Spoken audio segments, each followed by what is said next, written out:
স্বাগত আমাদের সাপ্তাহিক আয়োজন ফেমিকন নিবেদিত আলাপন সূত্রে। সাথে আছি আমি সোনিয়া আফরিন ঈশিতা। ২১ শতকের এই প্রান্তে এসে নারীরা আজ সর্বত্র বিচরণ করছেন। বেগম রোকেয়ার সংগ্রামী চেষ্টা, ত্যাগের ফলাফল আজ দৃশ্যমান। বর্তমানে শিক্ষা, কর্মজীবন, সংসার সবকিছুর নেতৃত্বে রয়েছেন নারীর অবদান। তবে এই এগিয়ে যাওয়ার মাঝেও রয়েছে কিছু সীমাবদ্ধতা। এসবের পরও সমাজের কিছু মানুষের কটু দৃষ্টি বা কটু কথায় নারী প্রায়শই সমস্যায় পড়ছেন। এই অনুষ্ঠানে আমরা নারীদের নানা সমস্যা এবং তার সমাধান নিয়ে আলোচনা করে থাকি। এরই ধারাবাহিকতায় আজ আমরা কথা বলবো নারী উদ্যোক্তা, সুযোগ ও সম্ভাবনা নিয়ে। তবে শুধু আমরাই বলবো না, বলবেন কিন্তু আপনারাও। আপনাদের প্রশ্নের উত্তর দেবার জন্য স্টুডিওতে আছেন ট্যান এর স্বত্বাধিকারী ও কারিগর এর ম্যানেজিং পার্টনার তানিয়া ওয়াহাব এবং টুটিস ক্রিয়েশন এর ম্যানেজিং ডিরেক্টর তানিয়া তাসলিমা। আপনাদের দুজনকেই স্বাগত জানাচ্ছি আমাদের আজকে স্টুডিওতে। আমি শুরু করতে চাই প্রথমেই তানিয়া তাসলিমা আপনাকে দিয়ে। নিশ্চয়ই ভালো আছেন আপনি। নারী ব্যবসা করবে নাকি চাকরি করবে, এই সিদ্ধান্তটা আসলে কার এবং নারীর আনন্দ আসলে কিসে? এই সিদ্ধান্ত আমি মনে করি একদম নারীর নিজের। আমি যেমন ছোট থেকেই আমি ভেবেছি, কিংবা যখন পড়াশোনা করছিলাম তখন আমি জব করেছি অনেক দিন, কিন্তু তখন থেকে আমার মধ্যে ছিল যে আমি বিজনেস করব, আমি মানুষের কর্মসংস্থান করব, আমি নিজে স্বাধীনভাবে আমি নিজে বিজনেস করব। তো এটা আমি মনে করি যে এটা পরিবার থেকেও সমাজ থেকেও নিজের ভেতরের ইচ্ছাটা এখানে অনেক বেশি জরুরি। আপনি তো দীর্ঘ 18 বছর ধরে এই উদ্যোক্তা হিসেবে আছেন। আপনার সেই 18 বছরের পুরো যাত্রাটা তো শুনতে পারবো না, একদমই ছোট করে একটু শুনতে চাই যে কিভাবে আসলে আসলেন। বিজনেসে আসা তো একদম নিজের ইচ্ছা থেকেই আসা। আমি খুব ডিটারমাইন্ড ছিলাম ছোটবেলা থেকেই যে আমি আসলে আমার গোলটা কি এটা আমি জানতাম। তো এখনও যদিও গোলে পৌঁছাতে পারি নাই, কিন্তু আমার পরিবারের খুব সাপোর্ট আমি পেয়েছি, যেটা আমি মনে করি যে হয়তো অনেক নারী, 90% নারী সেটা পায় না। আমি যখন কাজ শুরু করেছি তখন আমি ম্যাক্সিমাম সময়ে রাত 3টের আগে আমি বাসায় যেতে পারি নাই। রাত 3টা 4টা অনেক সময় ভোরে যেতাম। তো আমি দেখেছি যে অনেকে রাত 8টা 7টা ক্রস হয়ে গেলেও বাসার জন্য চিন্তা করতো, আমাকে সেটা ভাবতে হয় নাই। তো আমি রাতে বাইরে গেলে অনেকের বাসায় আসলে এরকম ধরাবাঁধাই থাকে যে মাগরিবের আজানে চলে আসতে হবে। তো আমি রাতে বাসায় গেলে মা একটু চিন্তা করতেন, মা বলতেন এত রাত হয়ে গেল কাজ করলে, কিন্তু আব্বু বলতো আমার মেয়েটা সারা রাত সারা দিন কাজ করে আসছে, ওকে খেতে দাও, ওকে ঘুমাতে দাও। তো আমার বাবার মার যে সাপোর্টটা আমি পেয়েছি, তো এই সাপোর্টটা আসলে আমার এখন পর্যন্ত আছে। আমি মনে করি যে অন্যান্য মেয়েদের চেয়ে আমার এই যাত্রাটা হয়তো সামাজিক দিক থেকে কঠিন ছিল, কিন্তু পারিবারিক দিক থেকে আমার খুব সহজ ছিল। সামাজিক জায়গাটা শুনবো যে সামাজিক ক্ষেত্রে আসলে কোন কোন জায়গায় আসলে বাধা পেয়েছেন। তবে তার আগে আমি তানিয়া ওয়াহাব আপনার কাছে আসতে চাই। উদ্যোক্তা হিসেবে তো আপনি সফল এবং আপনার এই দীর্ঘ যাত্রায় অসংখ্য পুরস্কারও আসলে আপনার ঝুলিতে এসেছে। আপনার কাছে জানতে চাইবো যে আপনার এই উদ্যোক্তা হওয়ার পেছনের রাস্তাটা কি মসৃণ ছিল? আর বাংলাদেশের মানে নারীরা যারা উদ্যোক্তা হয় তাদের আসলে এই রাস্তাটা কীরকম, কী কী বাধা আসলে পার হতে হয়? অনেক ধন্যবাদ। আসলে আমাদের দেশে আমি বলবো যে নারী পুরুষ যে কোনো উদ্যোক্তার ক্ষেত্রেই যখন ফার্স্ট প্রজন্ম একটা বিজনেস বা একটা প্রতিষ্ঠান গড়তে চায়, সেক্ষেত্রে তার অনেক ধরনের বাধা বিপত্তি আসে। আর সেক্ষেত্রে নারীদের তো এক্সট্রা কিছু বাধা আছে, সামাজিক কিছু বাধা আছে। যেমন আমাদের দেশে নারীদের জন্য কিছু স্পেশাল সেক্টরই আলাদা করে, মানে আমরা আমাদের মানসিকভাবে আমরা প্রস্তুত যে এই জায়গাগুলোতে হয়তো বা নারীরা কাজ করতে পারবে। বাকি সেক্টরগুলোতে কাজ করতে গেলে যেটা আমার হয়েছে যে আমি যখন লেদার প্রোডাক্ট নিয়ে পড়াশোনা করছিলাম, তারপর আমি ঠিক করলাম যে আমি লেদার প্রোডাক্ট নিয়ে কাজ করব, তখন দেখেছি আমার সামনে কিন্তু কোনো উদাহরণ নাই, কোনো নারী একক চেষ্টায় কোনো ফ্যাক্টরি বা প্রতিষ্ঠান দাঁড় করিয়েছে, এটা আমার সামনে কোনো উদাহরণ ছিল না। সো এইটাই আমার জন্য একটা অনেক বড় চ্যালেঞ্জ ছিল যে আমি যেহেতু এটা নিয়ে কাজ করতে চাচ্ছি, সো এটা আমি কিভাবে আসলে করতে পারি। এবং সেক্ষেত্রে দেখা গেছে প্রথম দিকে আমাকে অনেক বেশি সামাজিক বাধার সম্মুখীন হতে হয়েছে। যেমন আমি যখন একটা জায়গা ভাড়া নিয়ে কাজ করতে চাচ্ছিলাম, আমাকে কেউ জায়গা ভাড়া দিতে চাচ্ছিল না। এবং যখন আমি কাজ শুরু করেছি, আমার আন্ডারে কোনো ওয়ার্কার, তারা হচ্ছে অনেকেই কাজ করতে চাইনি, যে একজন নারী মালিকের অধীনে আমরা কাজ করব না, বা উনি কি বুঝে, উনি তো এগুলো বুঝবে না, এই টাইপের কিছু ধ্যান ধারণা ছিল। প্লাস আসলে প্রচুর পরিমাণেই মানুষ বলেছে যে মেয়েরা এই সেক্টরে কাজ করার মতো না এবং মেয়েরা এই সেক্টরে কাজ করতে পারবে না। কারণ ধরেন আমি যখন ট্যানারিতে চামড়া কিনতে যেতাম, আমি যখন বংশালে বিভিন্ন ম্যাটেরিয়াল কিনতে যেতাম, সেখানে দেখা যেত তারা কোনোদিনই, বংশালে বিশেষ করে দেখা যেত তারা কখনোই কোনো নারীকে দেখেনি। এবং অনেক দোকানদার, এখন অবশ্য পুরাটাই চেঞ্জ হয়েছে, অনেক দোকানদার তখন বলতো যে আমরা মেয়েদের কাছে কিছু বিক্রি করি না।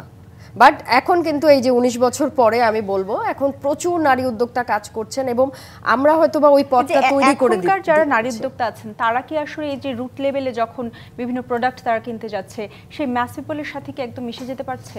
হ্যাঁ, এখন পারছে, কারণ এখন আসলে আমরা মানে এখন কিন্তু অনেকেই দেখে অভ্যস্ত যে হ্যাঁ মেয়েরাও এখন ব্যাগ বানাচ্ছে, মেয়েরাও ব্যাগের ম্যাটেরিয়াল কিনছে, জুতার ম্যাটেরিয়াল কিনছে। সো এটা কিন্তু এখন দেখতে অভ্যস্ত, যার কারণে অভ্যস্ত যেটাতে সেটাতে কিন্তু মানে চ্যালেঞ্জ তুলনামূলকভাবে কম। আর আমরা যখন প্রথমে যে সেটাতে গিয়েছি সেখানে কিছু চ্যালেঞ্জ রয়েছে, বাট আসলে চ্যালেঞ্জ কিন্তু সবসময়ই থাকে। এই যে সোশ্যাল ব্যারিয়ার বা আমাদের যে পারিবারিক ব্যারিয়ার, এটা কিন্তু সবখানেই সব জায়গাতেই থাকে। সেই জায়গা থেকে আমার কাছে মনে হয় যে একজন উদ্যোক্তা, তার যদি আত্মবিশ্বাস থাকে নিজের ওপরে এবং তার কাজ নিয়ে যদি সততা থাকে, তাহলে সে যেকোনো কিছু করা সম্ভব, আটকে রাখতে পারবে না। আমি তানিয়া তাসলিমা আপনার কাছে আসতে চাইবো। আপনার তো একটা গার্মেন্টস আছে যেখানে আসলে অনেক মানুষই আপনার সাথে কাজ করছে, অল্প শিক্ষিত আছে, উচ্চ শিক্ষিত আছে, অনেকের সাথে আপনার কাজ করতে হচ্ছে। সেক্ষেত্রে যখন আপনি একজন অল্প শিক্ষিত মানুষের সাথে কাজ করছেন, তাকে আপনি বোঝাচ্ছেন কিভাবে, বা তাকে যখন আপনি আপনার কি চান সেটার ক্ষেত্রে কি ধরনের প্রবলেম ফেস করেন? আসলে আমাদের গার্মেন্টস সেক্টরটাতে যাদের কারিগরি দক্ষতা আছে তাদেরকেই আমরা সিলেক্ট করি। এখানে পড়াশোনার জায়গাটা যে লেভেল থেকে আসে সেই লেভেলের যে যারা বেশি টেকনিক্যাল সাইড, অনেকে আছে পড়াশোনা করেনি বাট টেকনিক্যালি তারা অনেক কোয়ালিফাই, তো এরকম মানুষকে নর্মালি গার্মেন্টসে আমরা নেই।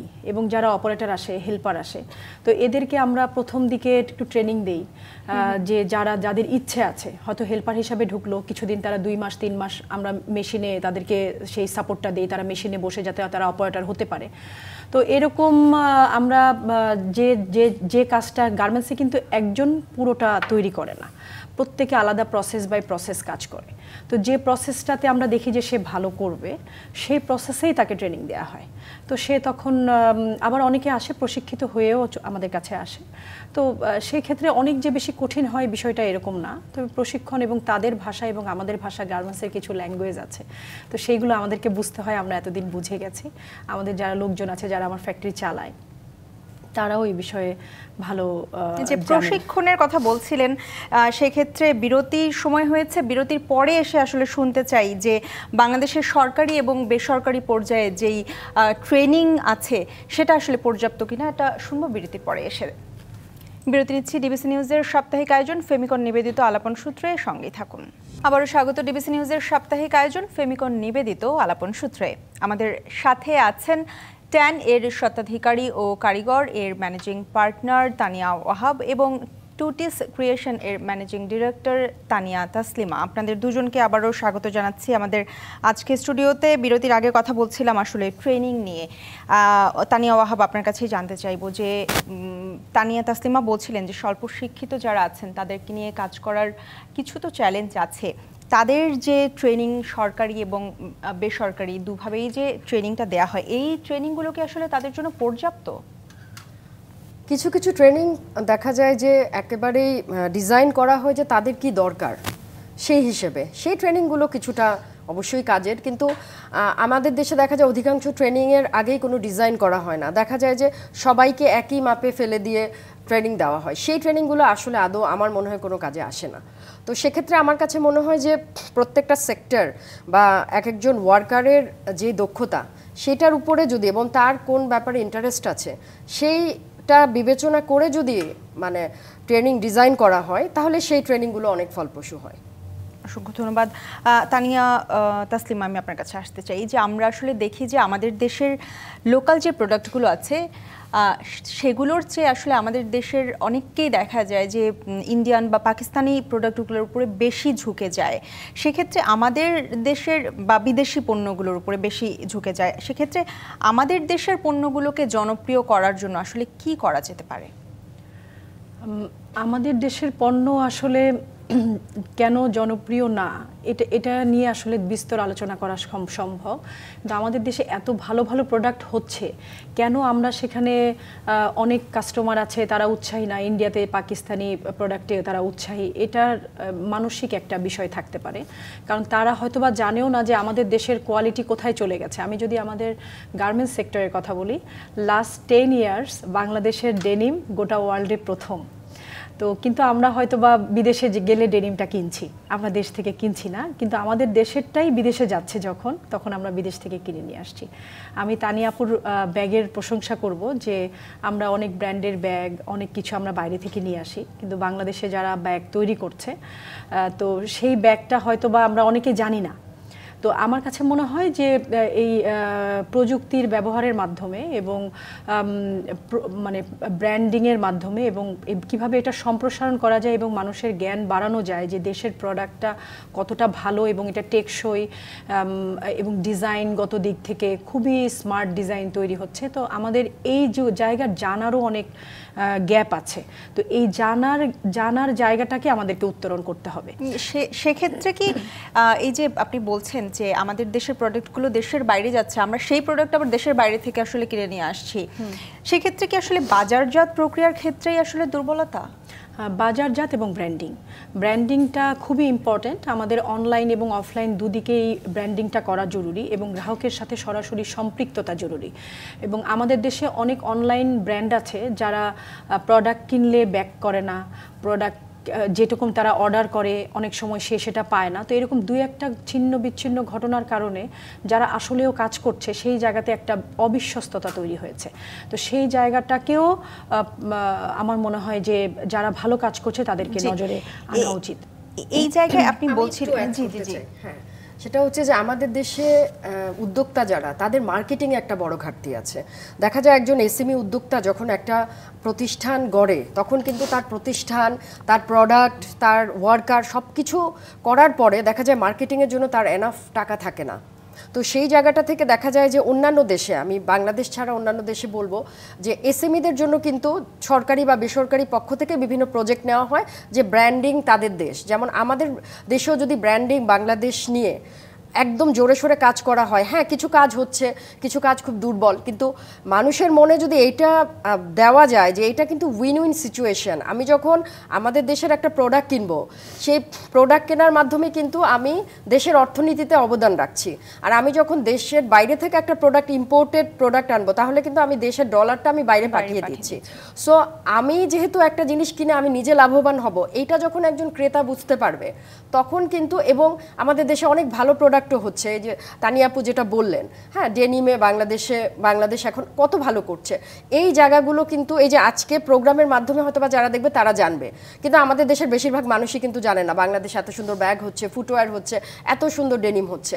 তো এই জানানোর দায়িত্ব আমার মনে হয় মিডিয়ারও আছে এবং জার্নালিস্টদেরও আছে, এবং আমরা সমন্বিতভাবে যদি এই মার্কেটিংটা করতে পারি এবং একদমই একটা রূপরেখা করে যে আমাদের দেশের প্রোডাক্ট আমাদের মানুষ কিনলে তাদের কি সুবিধা হবে এবং আমাদের দেশের উদ্যোক্তাদের সেটা কি মানে প্রভাব পড়বে, এবং পাশাপাশি উদ্যোক্তারা আমরা যারা ভ্যাট ট্যাক্স দিচ্ছি সেটা দিয়েই কিন্তু আমাদের দেশের রাস্তাঘাট হচ্ছে, সরকারি বেতন হচ্ছে।